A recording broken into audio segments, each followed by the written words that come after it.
గల్లీల పోటీ తెలుస్తుంది అభివృద్ధి ఎక్కడుందో. ప్రచారానికి గల్లీలలో పోతున్నారు కదా, కాలనీలలో పోతున్నారు కదా. ఒకటే ఒక క్వశ్చన్ అడగండి మాజీ మంత్రి గారు శ్రీనివాస్ గౌడ్ గారు, మీ కాలనీలలో నేను 9 ఏళ్లు ఉన్నప్పుడు ఎక్కువ అభివృద్ధి జరిగిందా, ఎన్ఎం శ్రీనివాస్ రెడ్డి గారు ఎమ్మెల్యే కాంగ్రెస్ ప్రభుత్వం వచ్చినాక ఎక్కువ అభివృద్ధి జరిగిందా అని వాళ్ళనే అడిగితే వాళ్ళే చెప్తారు. నేను చెప్పాల్సిన పని లేదు. ఏ కాలనీకి పోతామో ఆ కాలనీల సీసీ రోడ్లు ట్రైన్లు మేము ఏపించే ఉన్నాయి. మీరు ఏపించింది అరాకురా.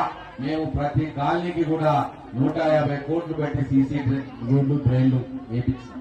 అలాగే మహబూబ్ నగర్ కు నీటి సమస్య శాశ్వతంగా తీర్చాలని చెప్పి ఎక్కడైతే మీలాగా ఎత్తు మీద ఉన్న కాలనీలన్నిటికీ కూడా ఓవర్ హెడ్ ట్యాంకులు కట్టించి కొత్త పైప్ లైన్ వేయాలని చెప్పి మన కోసం 220 కోట్లతోటి శాంక్షన్ చేయించాం.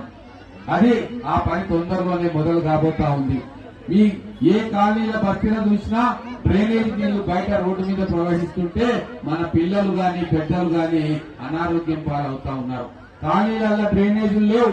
అవి చక్కగా పోయి ఖాళీ స్థలంలో ఆ మురుగు నీరు అక్కడ చేరితే ఆ చుట్టుముట్టు ప్రాంతాల్లో వ్యాధుల బారిన జ్వరాల బారిన పడతా ఉన్నారు.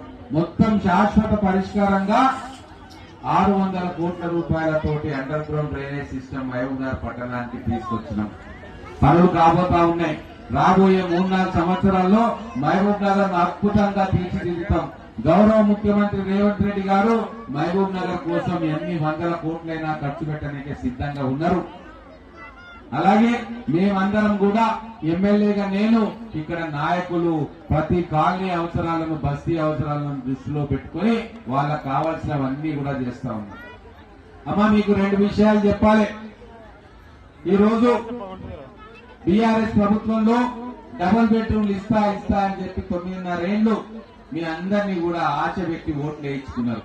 మరి ఈ 39వ డివిజన్ లో ఉన్న బస్తీలలో ఎంత మందికి డబుల్ బెడ్రూమ్లు ఇల్లు ఇచ్చిండ్రో మీరే చెప్పాలి. ఎంతమందికి ఇచ్చిండ్రు?